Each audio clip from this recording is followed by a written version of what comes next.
Hello everybody. I was just getting things set up a little bit. We had snow last night. You can tell, you can see the drips coming off the window because it's melting outside. But my granddaughter enjoyed it. She had fun. She went out early this morning, like around the time that the bus would come, and was probably one of the first ones to put her little feetsies out there, little footprints all over the grass. And she enjoyed it, but it's pretty much melted now.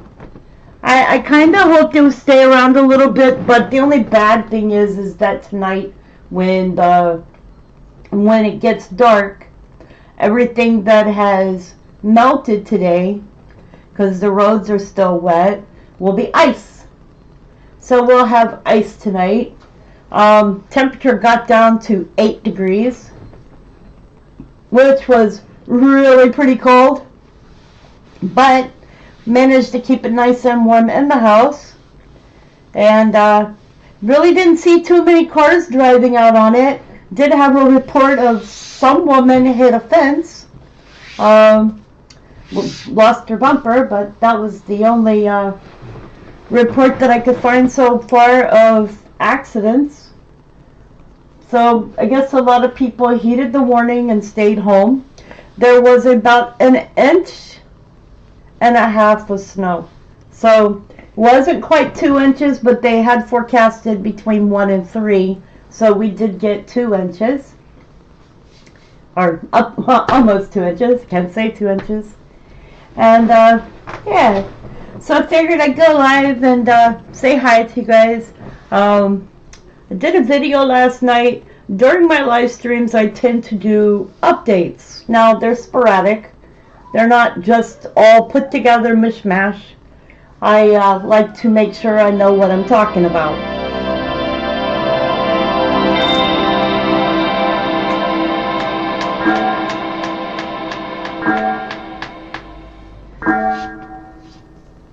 Now, I don't know if anybody watched any of the news this morning. I was watching the talks that were being held by Congress on the border, and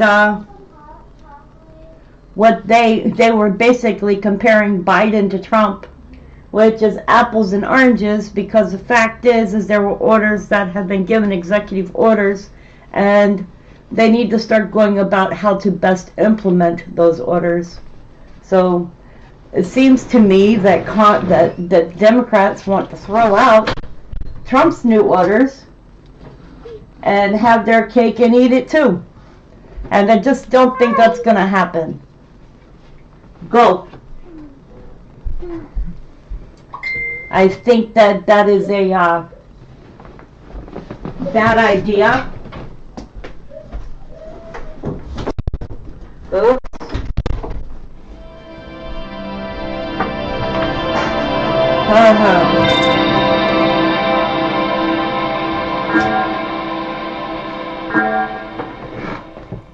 Got to listen to Democrat talk about how good things were under Biden, how good immigration was under Biden, that they had the best numbers under Biden. I just don't get it. Did they not see all of the video cameras that we saw, the illegal streaming into the United States? Have they not been awake to see that there have been deaths caused because of illegal immigrants who were not good illegal immigrants in this country? Have they been asleep? So hopefully the laws will change and things will get better. And then the mention for the 14th Amendment was brought up again, and it was brought up by several congressmen to allude to the fact that the 14th Amendment was brought up after the Civil War.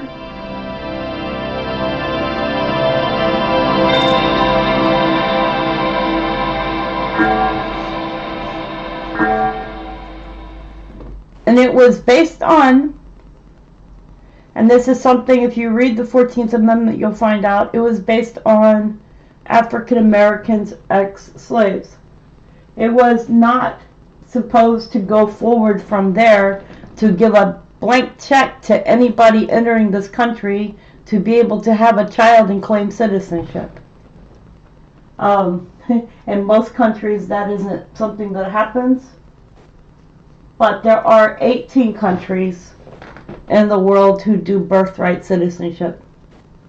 But I would think, my honest opinion, and maybe I'm humble here, I would think that you should be a legal immigrant if you have a child in the United States.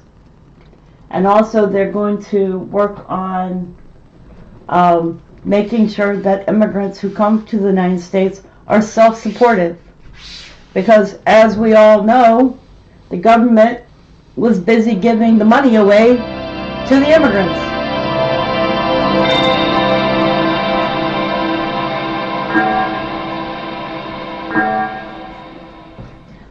Let's put it this way. I live on close to $1,000 a month. Okay? Whereas an immigrant coming into this country, from my understanding, was getting maybe, $5,000? And that was for per family member. They were each getting money, so it's up to $5,000. And they were living good. You know, come on, take care of the elderly in this country. Take care of the veterans in this country. Take care of the people in this country. Let's stop spending our money on wasteless things.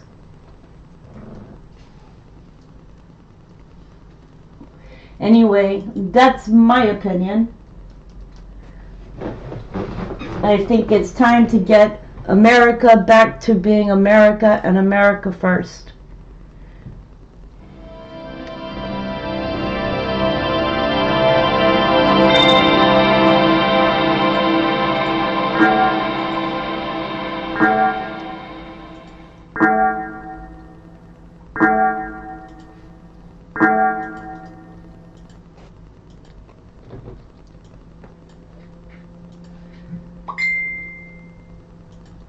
Anywho, y'all are welcome to write your opinion. The West Coast is looking scary.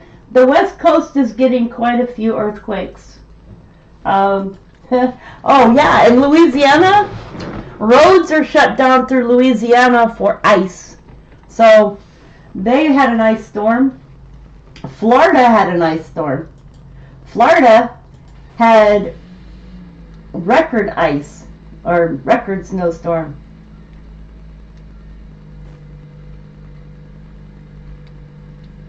They had, let me see here, they had a historic winter storm which brought record snowfall to Florida.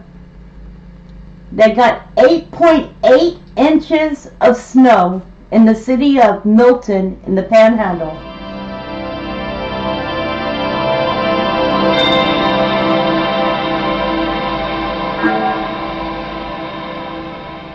Snow forced the closure of airports, major highways, and schools in North Florida. And in Tampa Bay area, temperatures won't make it out of the 50s until at least Saturday. So, if you're in Florida, I hope that you had a warmth plan. I hope that you had a means to stay warm. Because as we know, Floridians are not used to cold weather. Anyway,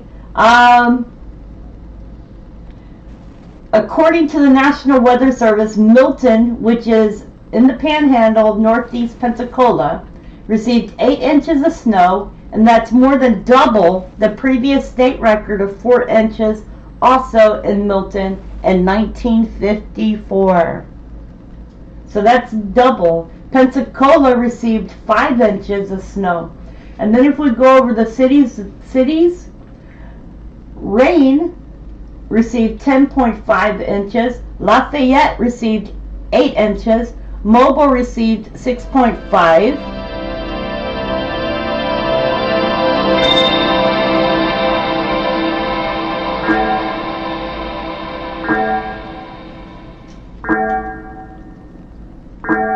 There's been a 5.1. Pensacola received 5 inches. Milton 8.8 inches. Lake Charles got 6 inches. And New Orleans got 5 inches. So that's the total for the Panhandle area. And that was parts of Louisiana and Alabama as well. So we can see that there's been quite a bit of snow. I want more snow, but you know, the weatherman didn't send any. I was hoping. So what other news can I give you guys for today?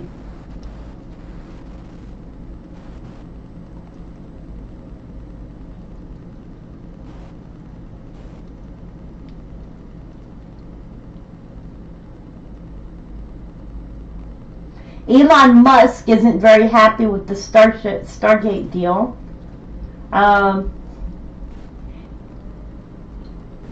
OpenAI CEO Sam Altman spoke at the White House as a major investment deal between Oracle, SoftBank, and OpenAI, and was announced on January 21st, 2025. Elon Musk is already casting doubt on OpenAI's new up to $500 billion investment deal with SoftBank and Oracle. Hello, Moto. Oh yeah, what's calling me? And that's despite backing from his allies, including President Donald Trump. Basically, Elon Musk has stated that they don't have $500 billion. They have maybe $10 billion, is what I've been reading.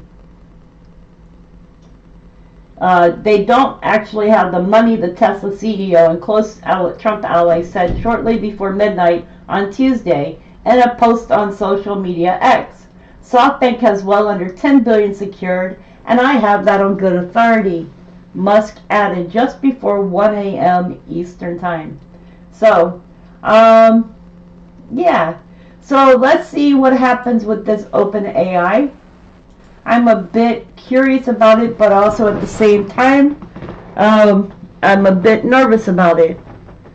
It will create a lot of jobs and a lot of revenue for the United States, but at the other time, they're talking about medical records and how our medical will be much better than it was, and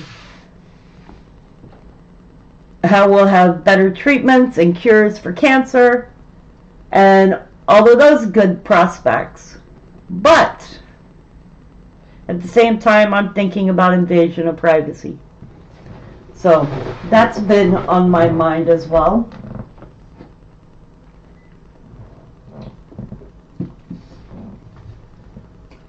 So let's see where this 5.1 earthquake was just at.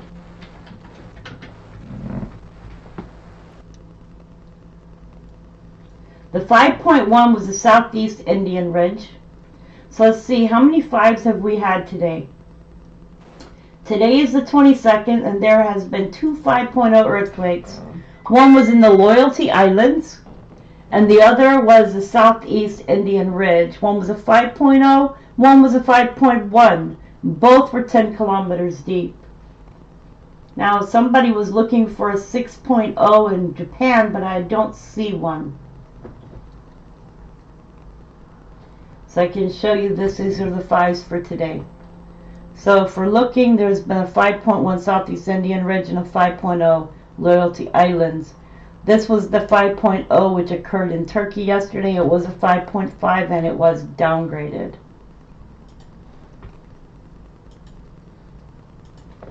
Ha! I talk about earthquakes and everybody runs out of the chat. Oh my goodness. That's 6.3 in Japan. We can't find it now. Yeah, I was wondering, so I did look for it and I didn't see it. There's another way to find it. Let's see here. There, you can look it up by news. So 6.3 Japan earthquake.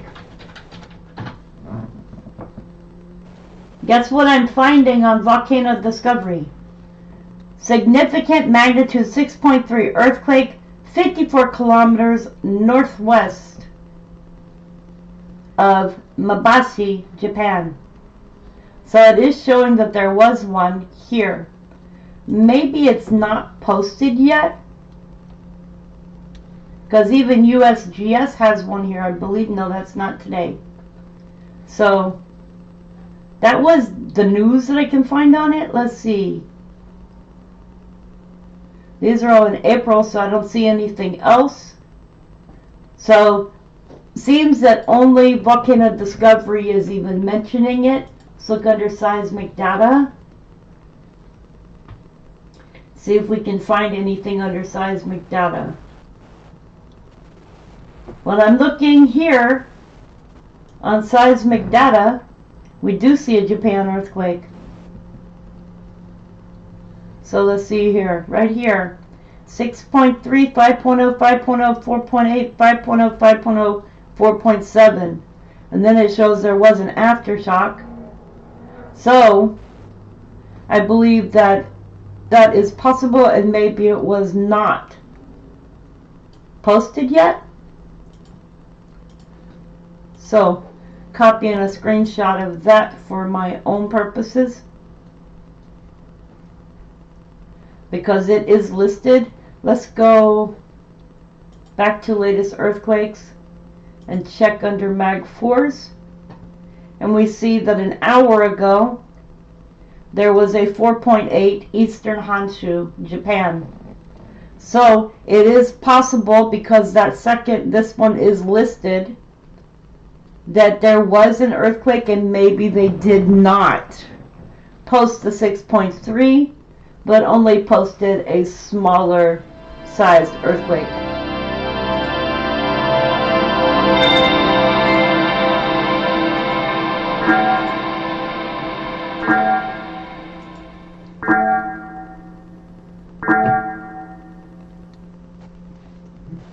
So that is very possible. Hang on, you guys, I'm going to do something real quick.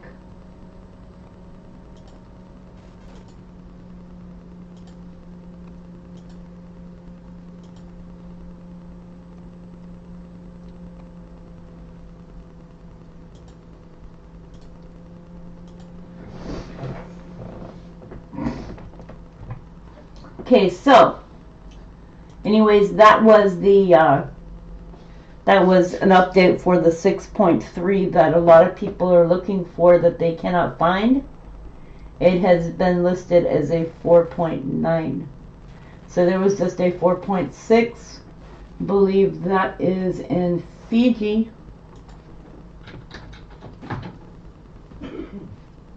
Yep, 4.6 south of Fiji Islands.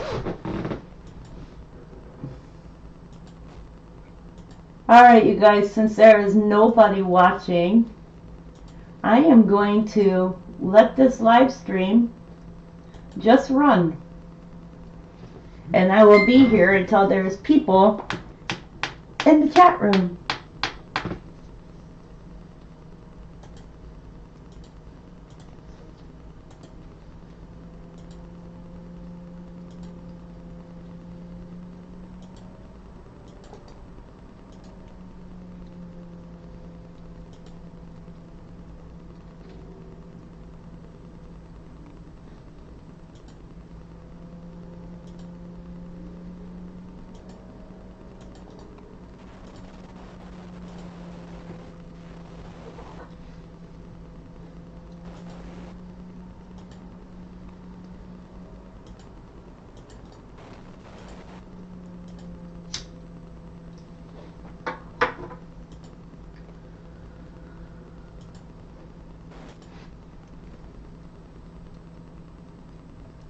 Welcome to the chat.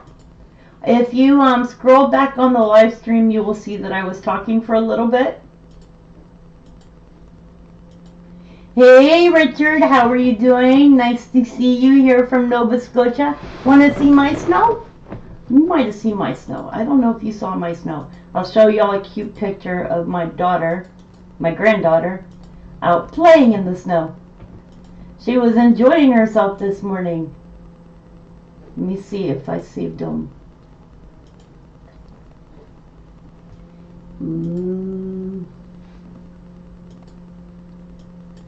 There's one.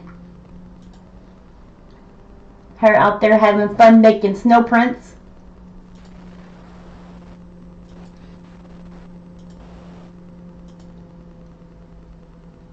And it was a little bit windy this morning. That's my daughter and her when they first got out there.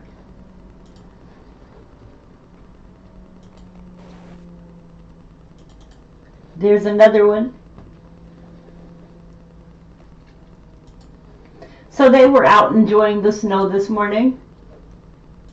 Bright and early. Oh, my granddaughter. She came in and she wanted to go right back out. Yeah, she was enjoying herself. But if you can tell, there's little droplets in front of the window. It is melting. It's going away.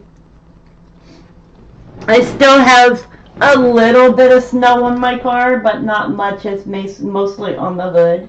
We did have an inch and a half of snow.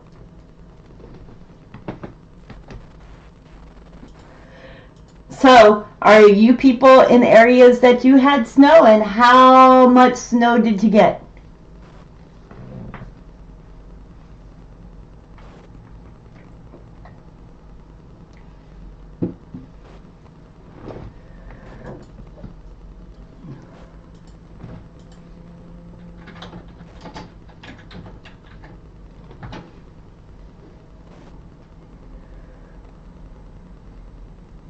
See, Florida apparently shattered the all-time snow record as winter storm blanketed the Gulf Coast. New Orleans had snow. New Orleans had quite a bit of snow.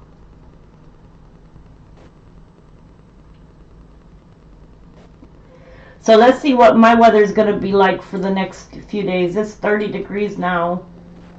Well, it's 29. So it feels that it's 29 and feels like 33. Okay. So for this month, note they passed today. It's sunny. They said yesterday was supposed to be sunny, but we had snow. Wait, that's not the right day. Yesterday was cloudy, and then we had snow. Today it's 30 degrees, supposed to be 12 degrees tonight. And then these 2 days right here I'm watching, because I'm kind of hoping this means we're going to have some more snow, because it's going to be 49 here. So it's possible, but we'll be keeping an eye out. I was hoping for more. I want that snow that comes and sticks around for a few days, you know?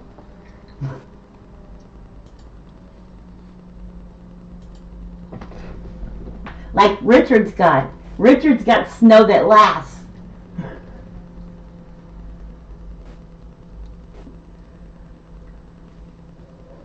Okay, you guys, I'm going to be in chatting with y'all.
There is so much going on around this country right now.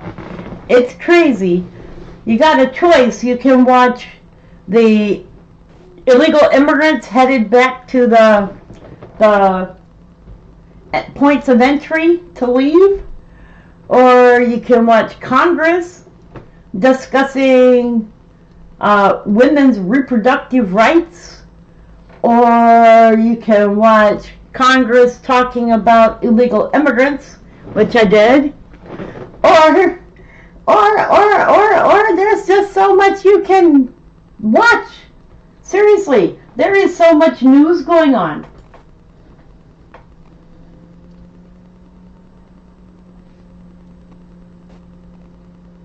You know, you guys, a Russian spy ship has entered NATO nations' waters. Okay?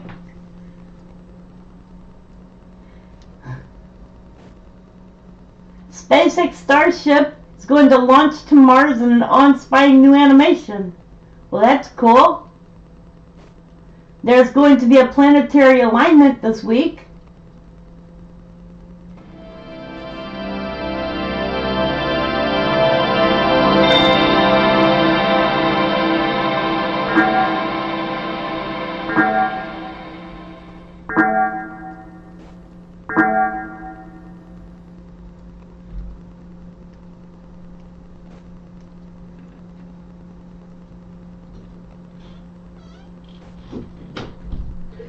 And it's weird because there's now a map that shows the first ever blizzard warnings issued across parts of the United States. So they go across these areas here. First ever blizzard warnings.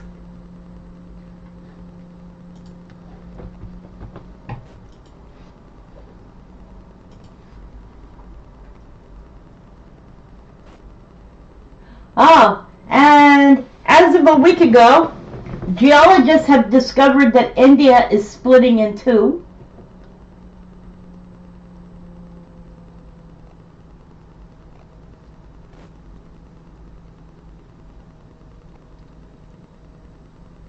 Nine hours ago, in California, thousands are fleeing as LA wildfires have reached San Diego.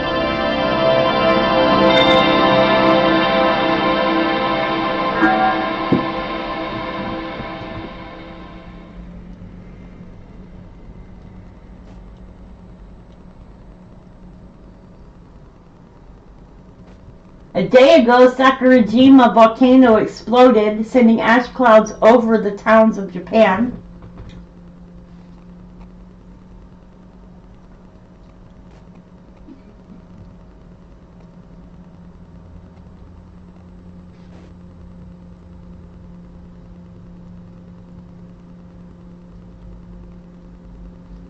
Anyway, there is so much news going on today.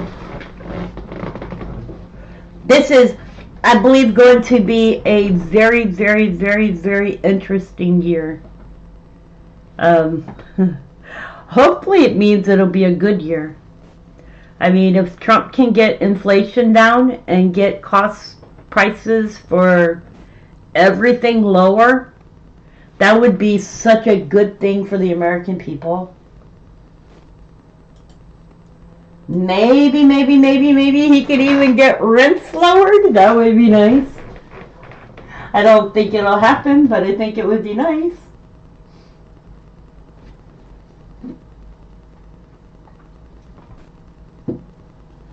Could make this a little bit bigger for you guys.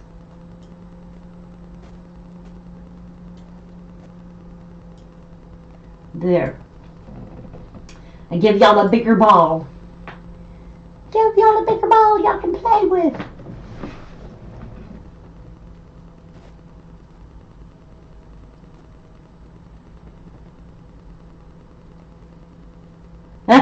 Richard! Now, if you're going to try to find a way off this eggshell, do you mean that you plan on wanting to go to Mars? Yes. Can you imagine in the future when people say, I'm going to go on vacation. I'm going to Mars. I'm going on vacation. I'm going to go to Mars. We're going to stay in the Star Hut. Just kidding. Oh my God. I can see it in the future though. People will be lining up to go on vacation to another planet. Or there's going to be starliners, which are out in space.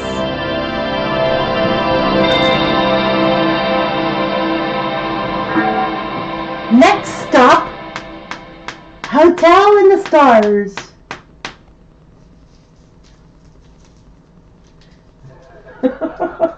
Somewhere other than here. I hear you, Richard.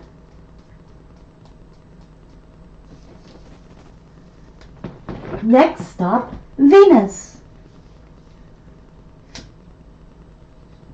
I mean, if we're going to go to Mars, we might as well go to some other planets too. I mean, you know, I personally would like to go see the moon. See if it really is like a pizza pie.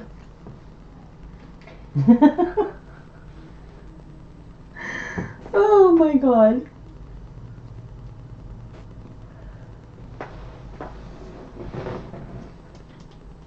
Like a pizza pie in the sky, that's amore. That's amore.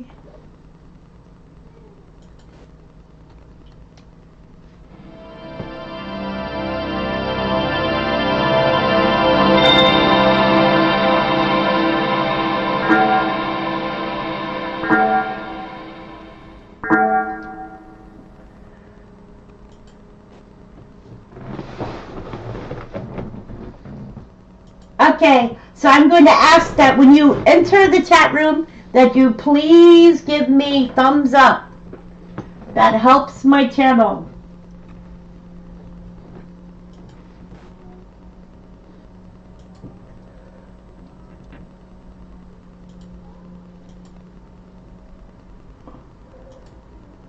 I really don't believe I have as many subscribers as YouTube says I have.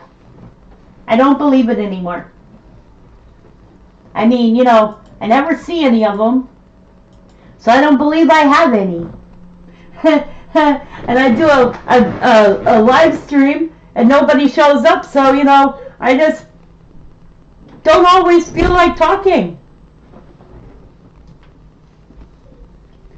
I mean, who am I talking to? Myself and a moderator. Oh boy.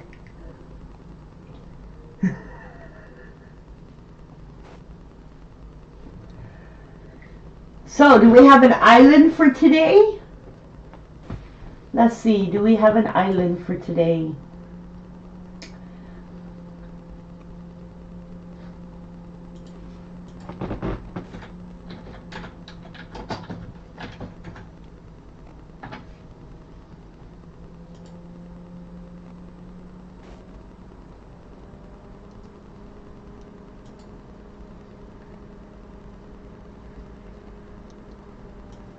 I need an island. Islands in the stream, that is what we are. No one in between. How can we be wrong? Let's see here.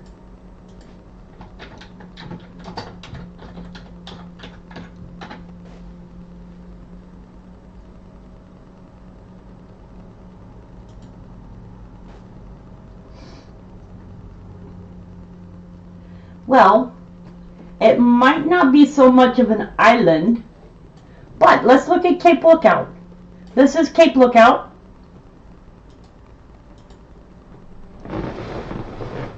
Cape Lookout preserves a 56-mile long section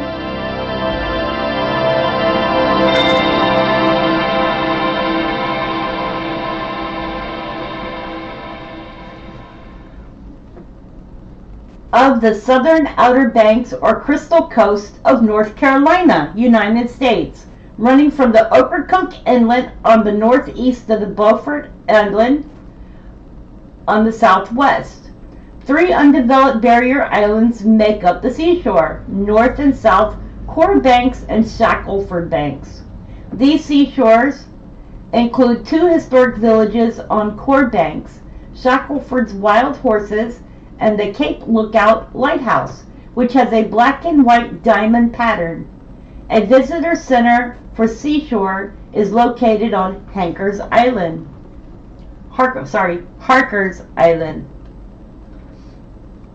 The National Park Service, as part of their Centennial Initiative celebrating its 100th anniversary in 2016, is planned to rehabilitate the lighthouse and restore Cape Lookout and Portsmouth's Village historic districts. The history of the island. The National Seashore was authorized on March 10, 1966.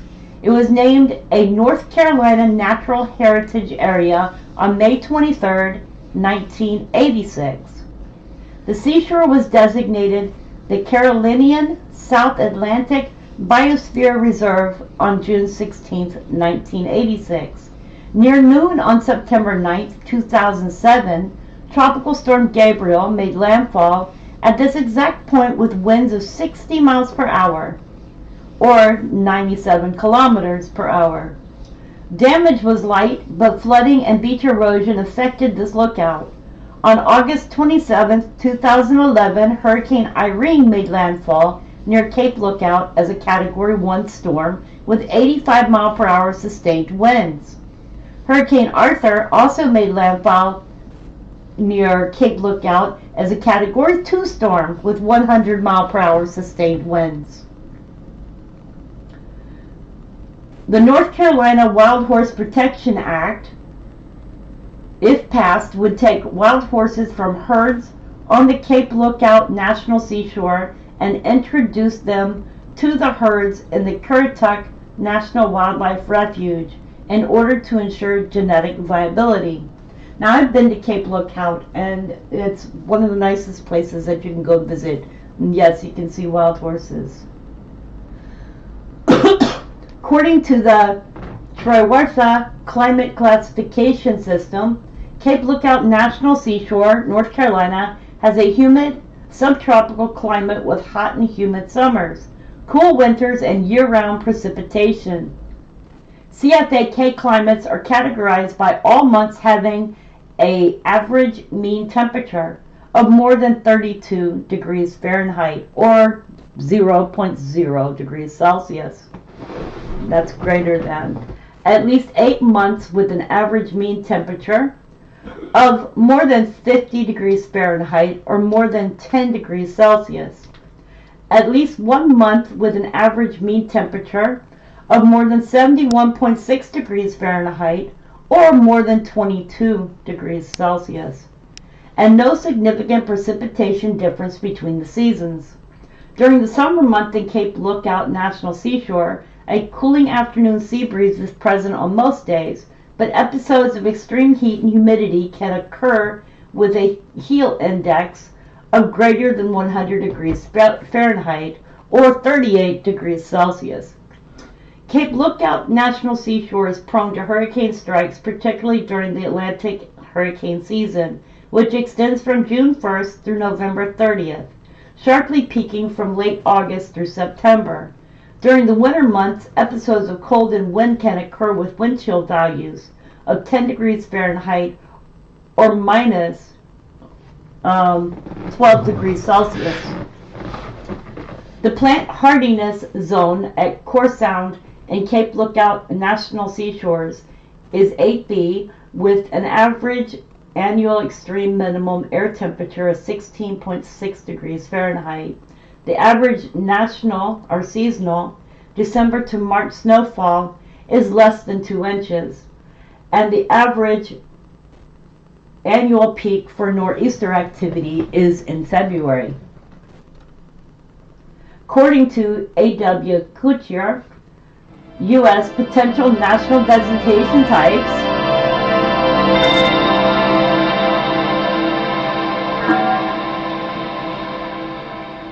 Cape Lookout National Seashore, North Carolina would have a dominant vegetation type of live oak, sea oats, Eunolia panicutula, with a dominant vegetation of coastal prairie. The wildlife there are common terns, black skimmer, ocean oyster catcher, brown pelican, laughing gull, the great egret, a small shark, live lightning whelk, which is kind of like a, oh, I would say it's like a conch. I don't know if y'all know what a conch is. Let me see, I'll give you a picture of it.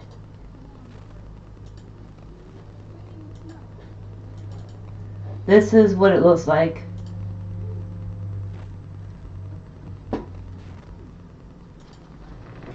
Hermit crabs, possibly flat-clawed hermit crab, and shark eye moon snail.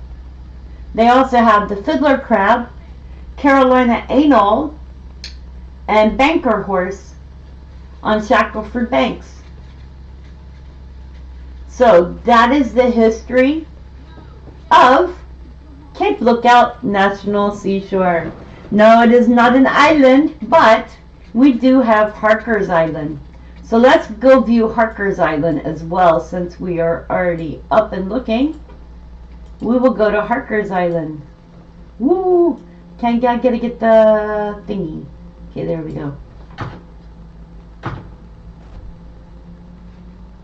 So this is Harker's Island here. As y'all can see, there are people that live on Harker's Island. And Harker's Island is a census-designated place in Carteret County, North Carolina, United States. The population of Harker's Island was 1,207 at the 2010 census. Harker's Island is unincorporated and receives most public services, including law enforcement and public education, from Carteret County. A membership cooperative provides the island with electric and water services. Major industries on the island include fishing, boat building, tourism, and waterfowl decoy farming.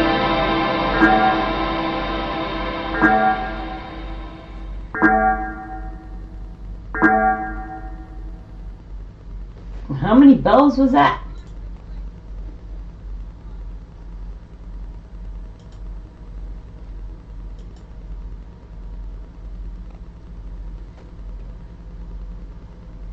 Okay. Formerly named Davers Isle and Craney Isle, Harker's Island was occupied by Native Americans of the Coree tribe when the first European explorers arrived in the 16th century. Ownership of Harker's Island was first titled to the Furnigold Green, a native of the Carolina colony, by the Lord Proprietor in 1707. Ebenezer Harker purchased the island in 1730, settled there with his family, and built a plantation and boatyard. The island became known as Harker's Island soon after his death. A large immigration of islanders fleeing the hurricane-ravaged Outer Banks in 1899 dramatically increased the island population, which largely depended on fishing and boat building. Separated from the mainland for centuries, many Harker Island residents speak a distinct dialect of English, earning them the nickname hoity-toiters. Hoity-toiters? Hoity-toiters! You know, like high-tiders, but hoity-toiters. Okay. Before the arrival of European explorers and settlers, Harker's Island was inhabited by Native Americans of the Coree tribe, who likely spoke a language of Algonquin family like most coastal tribes. The nearby Core Sound and Core Banks are named after the Coree. The Coree left little in the way of evidence of permanent habitation on Harker's Island, except for a large mound of oyster shells at Shell Point on the eastern end of the island. Similar shell mounds were found by Europeans on the Shackleford Banks and other islands of the Outer Banks. The exact purpose of the mounds for the Coree remain unknown, but varying cultures of indigenous people in the southeast had been building major earthwork mounds since 3500 BC. The Middle Archaic period, usually related to religious and ceremonial uses. This is the Core Sound Waterfall Museum here. So I don't know if they keep these mounds or not.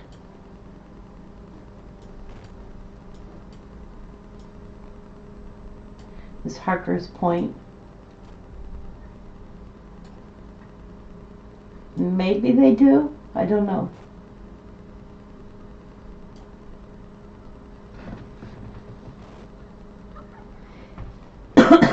In 1584, an English expedition financed by Sir Walter Raleigh and led by Philip Amadas and Arthur Barlow explored the North Carolina coast for a suitable site for the first English colony in North America. Two Native Americans, Wanchese and Manteo, accompanied the expedition back to England in the fall of 1584. According to local island legend, Wanchese was a quarry from Harker's Island. The island was first charted on the maps drawn by John White during the 1584 expedition, but it was unnamed at the time. The island appears on a 1624 map of Greater Virginia coastline created by Captain John Smith. On that map, the island is labeled Davers Isle, probably for Sir John Davers, one of the founders of Jamestown, in 1607. On December 20th, 1707, Farnagold Green obtained the first patent for the land in the Core Sound area from Lord Proprietor of the Carolina Colony, which had been established by English monarch Charles I in 1633. This patent included Harker's Island, which was then known as Craney Island. On June 25, 1709, Green sold the island to William Bryce for £5, who on the very same day sold it to Thomas Sparrow III for £10. Sparrow soon sold the island to Thomas Pollock, who would twice be governor of North Carolina from 1712 to 1714 and again in 1722. Pollock did not take up residence on the island, but had several farm buildings erected and then leased to settlers. The 1720 lease to Captain Stone was $3 a year. Thomas Pollock's son George inherited the island upon his father's death August 30th, 1722. George Pollock sold Craney the island to Ebenezer Harker on September 15, 1730 for £400 and one boat 20 foot long with oars and a mast. he wanted the money and a boat that was 20 feet long with oars and a mast. Harker had immigrated to Massachusetts from England on a ship that set sail from Wales. Living in Boston, Harker had been involved in the whale trading and became familiar with North Carolina coast during his time. Harker had moved to Beaufort, North Carolina by 1728, where he was appointed a tax collector for the whale oil revenue generated in the area. After purchasing the island, Harker took up residence there with his family and began building a small plantation and boatyard. Harker sold off half of the island to his nephew, John Stevens of Onslow County, on March 8, 1733, for £300, with many restrictions on its agricultural use, prohibited from farming or ranching the land for profit. Stevens eventually sold his half of the land back to his uncle on June 9, 1737, for just £180. The Harker plantation and boat building facility were located at the western end of the island, near Harker's Point. I believe Harker's Point is over here. Uh-oh, I just got lost. Hang on a second, you guys.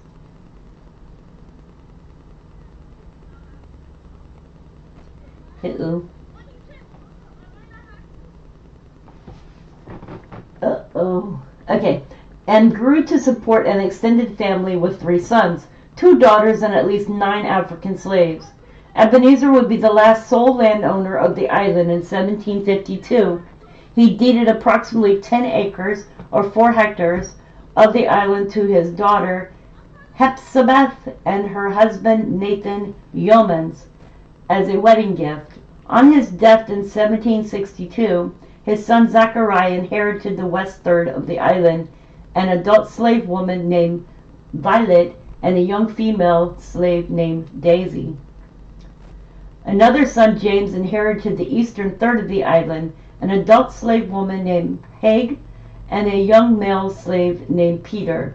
Ebenezer Jr. inherited the central third of the island, an adult male slave named Jeffrey, and a young male slave named Sultan. Hepzibeth inherited 1 barrel of corn, and Ebenezer's other daughter, married daughter, Sarah Freshwater, was given a female slave named Hope. The fate of the elderly female slave named Badge and a young male slave named Ben was left to the heirs to decide. The will referred to Craney Island, the name Harker's Island, was only adopted after Ebenezer's death. The sons of Ebenezer prospered on Harker's Island. Ebenezer Jr.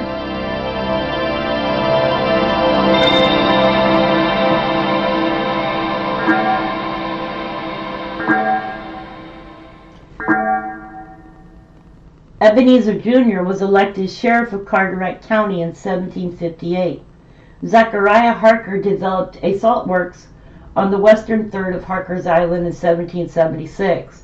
In the following year, Zechariah and his brother became supporters of the American Revolution, and Zechariah was appointed one of the 5 captains in the Carteret Regiment fighting against the British. Harker's Island was involved in the Battle of Beaufort, North Carolina. Revolutionaries used warehouse facilities on the Harker's Island to store provisions sought by British troops who had seized the nearby county seat of Beaufort.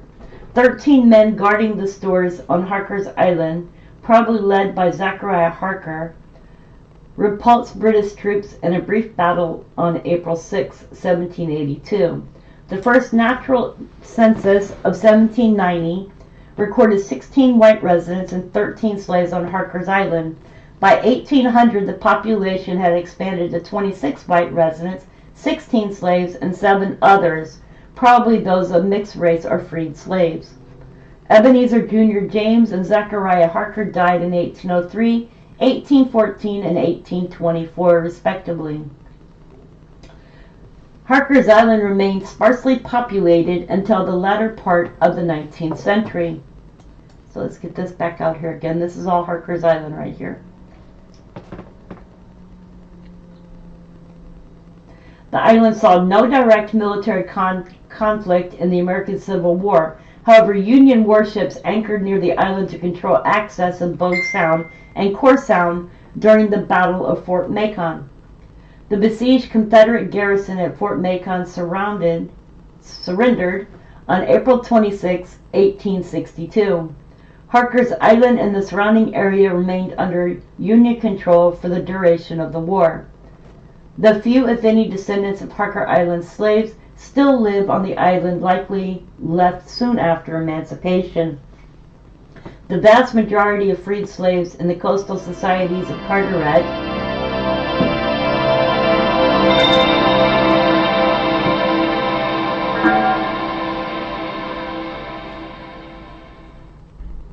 The vast majority of free slaves in the coastal societies of Carteret and Craven counties either immigrated to other parts of the state or moved into their own separate communities, such as Davis Ridge, the North River community, and Craven Corner. In 1864, the first school on the island was established when Miss Jenny Bell came to Harker's Island from Boston. Sponsored by the Northern Methodist Episcopal Church, a fish oil factory was built on the island in 1865 and remained operational until 1873. A small milling facility was built on the west end of the island in 1870 by Louis Larson, an immigrant from Norway, but it was closed before the turn of the century, the 20th century. Most island residents continue to earn a subsistence living from boat building or fishing. Harker's Island saw an influx of new residents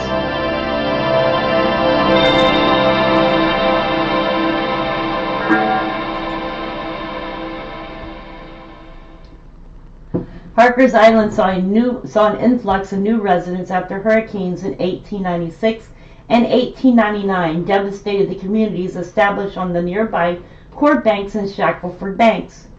Many fishermen and whalers, the people of the Outer Banks, began openly debating the merits of moving after a hurricane of 1896. William Henry Guthrie of Diamond City was one of the first to relocate, buying 64.5 acres of land on Harker's Island in 1897. Some others moved to more sheltered locations on the coast, but most of Shackelford's residents remained on the banks. Diamond City was by far the largest town in that area of the coast, with over 700 inhabitants. 3 years later, another hurricane hit the Carolina coast, and this time the disaster for the residents of Shackelford Banks was total. Diamond City was completely destroyed by the August 17th hurricane of 1899.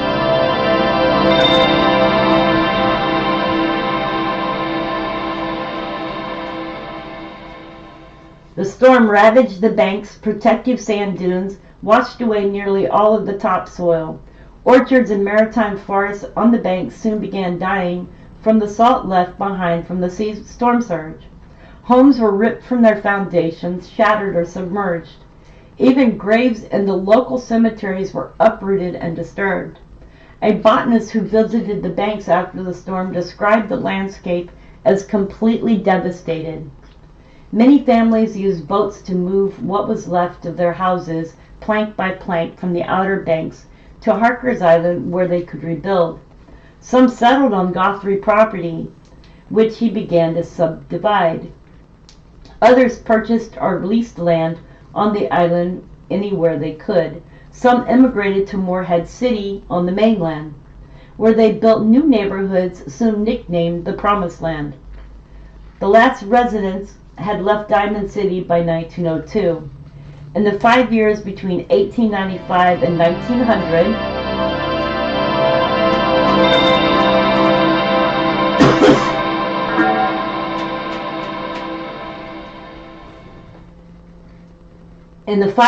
between 1895 and 1900, the population of Harker's Island expanded fourfold, from 13 extended families to over 1,000 residents.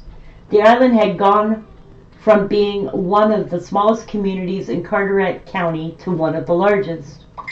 Elders of the Church of Jesus Christ of Latter-day Saints prophesied extensively on Harker's Island after the hurricanes. Many of the refugees from Diamond City, uprooted physically and emotionally by the devastating hurricanes, converted to Latter-day Saints, and soon outnumbered the members of the Methodist Episcopal Church, which had been founded on the island in 1875. A national wave of anti-Mormon sentiment was sparked by the Smoot hearings in 1904, fueling fears that Mormons secretly continued to practice polygamy.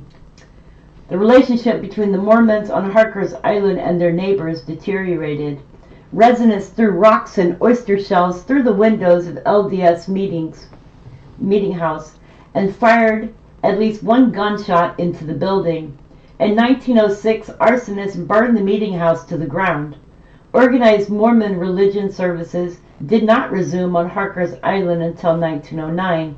A new LDS meeting house was constructed on the island in the 1930s. Despite these difficult beginnings, Harker's Island has one of the highest percentages of residents as members of the Latter-day Saints of any locality in North Carolina. Harker's Island gradually became more connected to North Carolina and the world at large in the 20th century. With the influx of new residents from the Outer Banks, a post office was opened in 1904. The first public road to extend the length of the island, Harker's Island Drive, was built in 1926, when a footpath was widened and paved with oyster shells from the quarry mound at Shell Point. So let me see here if we can find this road. So looks like it starts down here. This is Island Road here. It goes all along here, all the way down through here, all the way up through here, to here. I still don't see the shell mounds, but just shows the road that goes all the way through.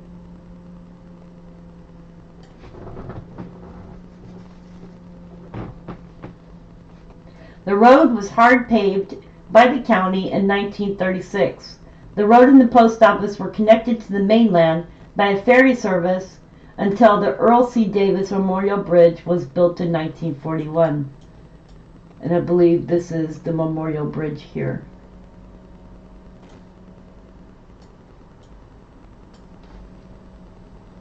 A wooden structure, the bridge connected the northwestern end of Harker's Island to a small town of Straits directly to the north.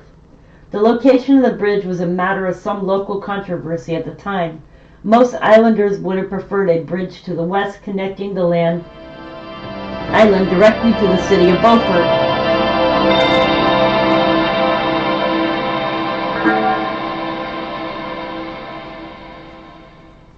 So they wanted it connected from the island directly to the city of Beaufort with its commercial infrastructure and county hospital. Local politics and the shorter distance to Straits likely dictated the final location of the bridge.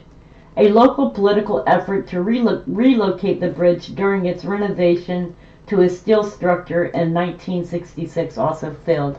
So let's see, this is here, and this is Beaufort over here. So Beaufort. So this was closer because that's Straits right there.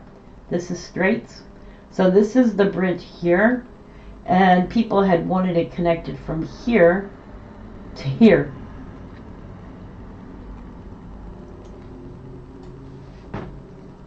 The 1933 Outer Banks hurricane, which made landfall on September 15th, would forever change the anatomy of Harker's Island. The storm was blamed for at least 21 fatalities.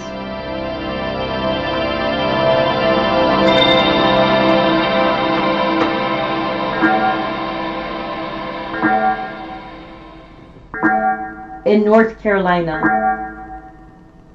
although none on Harker's Island, and an estimated US $1 million in damage. The storm surge damaged fisheries and inland waterways, but there was one unexpected beneficial result. Retreating storm surge and heavy rainfall combined to carve out a new channel in the banks, separating the core banks from the Shackelford banks near the Cape Lookout Lighthouse. This new channel gave Harker's Island fishermen a new direct access route to offshore fishing grounds. The new channel was named Barden Inlet, after U.S. Senator Graham Barden, who sponsored legislation to require that the United States Army Corps of Engineers use dredging equipment to maintain the new channel. More economic opportunity for Harker's Island came as the country began pulling itself out of the Great Depression. Electrification came to the island in 1939.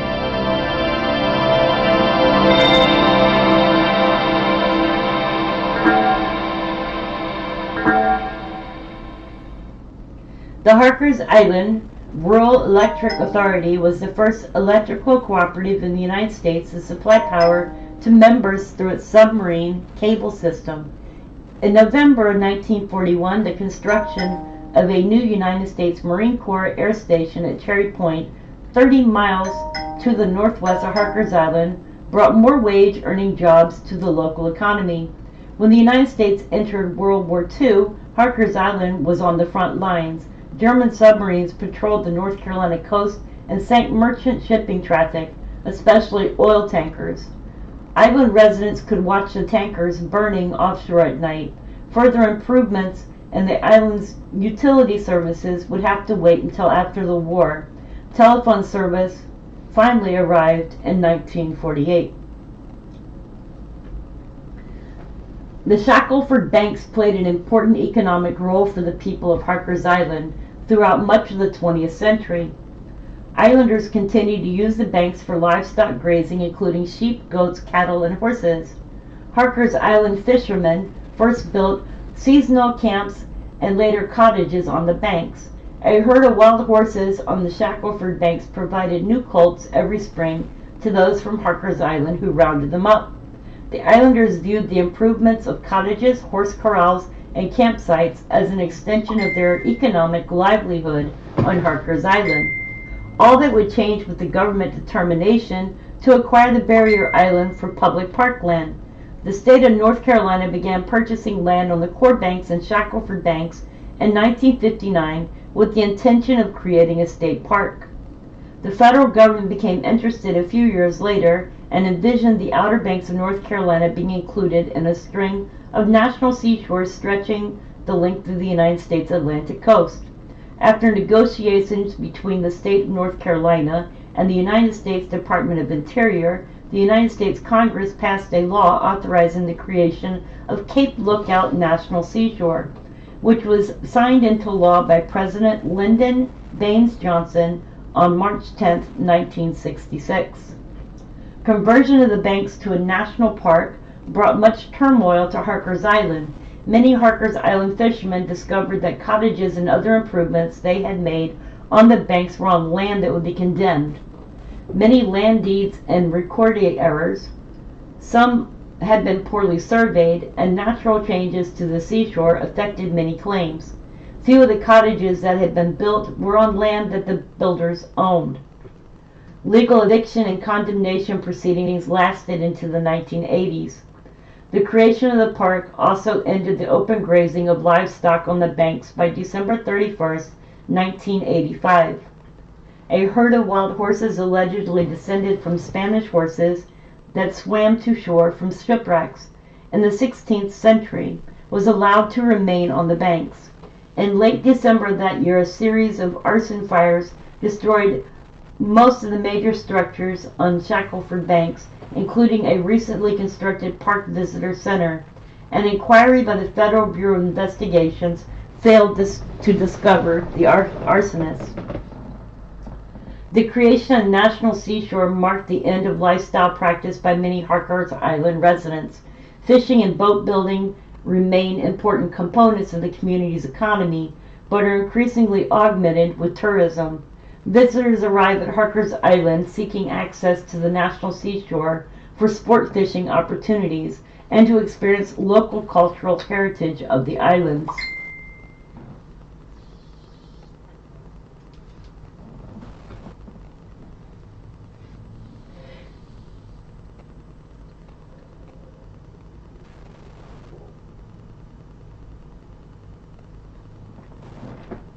Okay, so you already know that Harker's Island is located center of Carteret Island. Anyways, you guys, that is what I've got for you guys for now. I hope y'all are doing well.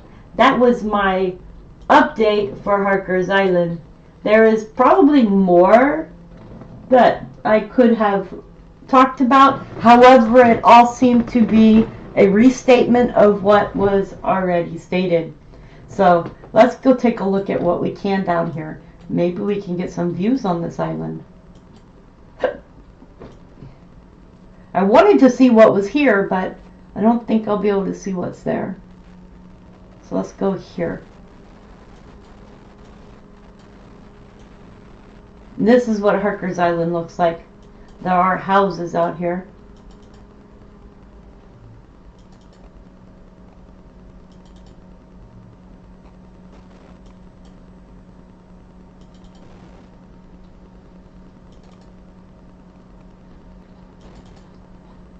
I like this house. I'm not into trailers.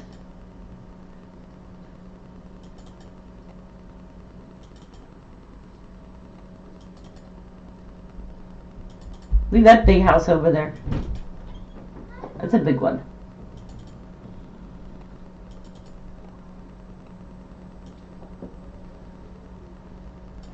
Harker's Island looks like it's got a lot of marshes.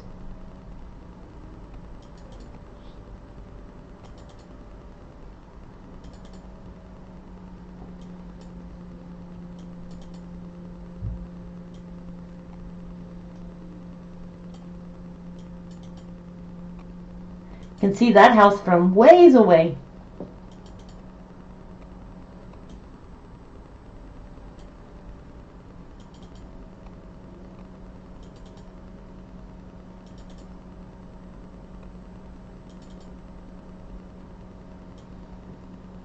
That looks like a nice island to go live on.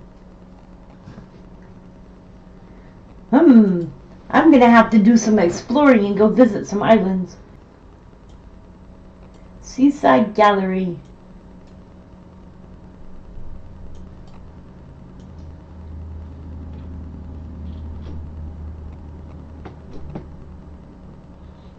Harker's Point Road.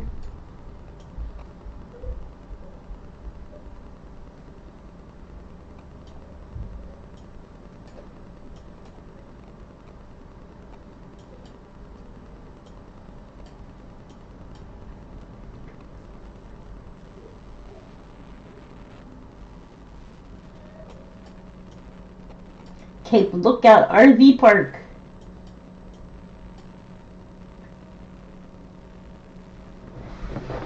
Okay, so that's what I got for you for an island. Hope y'all enjoyed it. That was for Cape Lookout and for Harker's Island.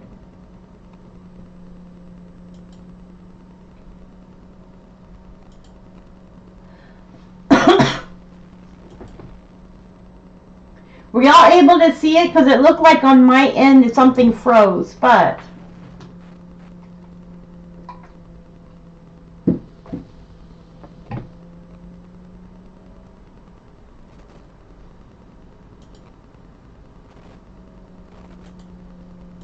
maybe it was just mine. Hopefully that's all it was. So yep, I do, if you're new here, I do an island every live stream. We talk about a new island every live stream. Sometimes I post them, upload it as a video. Today I'm just going to add it to this live stream because I did not record it this time. I forgot.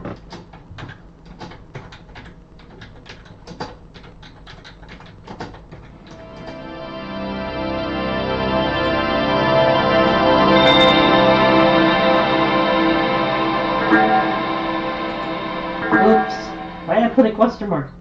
Oops. Okay. So I have added that on. If you just missed the update, make sure you scroll back on the live stream and you will see the last 45 minutes we just went over Harker's Island and Cape Lookout. Thank you, Richard. I appreciate that.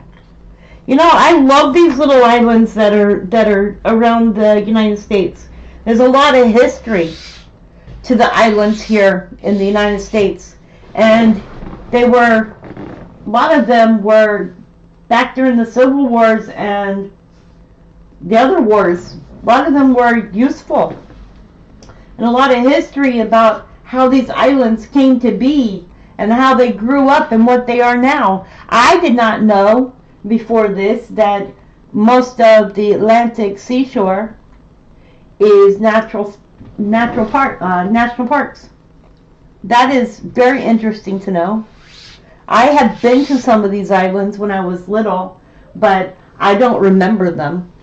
There was one island that I remember going to when I was younger where we used to, you know those kites that you get on, I forget what they're called, parasails or whatever they are, and then you jump off the dunes and you fly. I remember being strapped into one of those with like one of my cousins, and that was fun. Maybe I can look into Lewis Babel Ecological Reserve.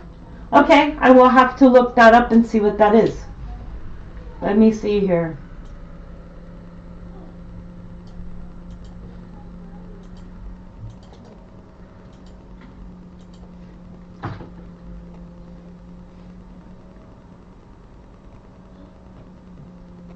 Manicouagan Reservoir. I see the Louis Babel Ecological Reserve.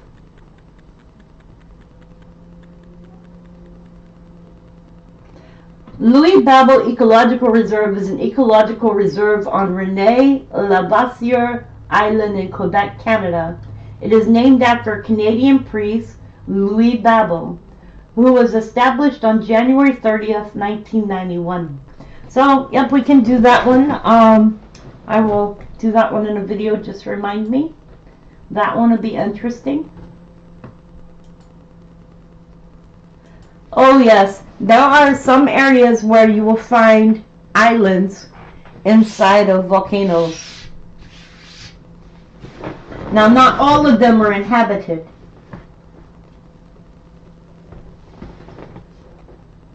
Okay, you guys, well, I don't really have much more to talk about. Just thought I would go live, do a quick update, go over an island with you guys, and I am going to let the stream run for a little bit and let my voice relax for a second or two, and I will be right back.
Okay, guys, I am going to end the live stream. I don't really have much more to talk about. I hope y'all are doing well today. Please be safe and take good care of yourselves and each other. Remember to share the live stream for other people so that they can see the videos. Also, if you'd like to help with the channel, I do have a PayPal below the video. It is not necessary, but it is always nice. I also have a mailing address if you would like to send a letter or card. I do love letters and cards. Also, yeah, I will see you all hopefully tomorrow. I am having a little bit of difficulty with my stream today, but I don't know that it's affecting you guys.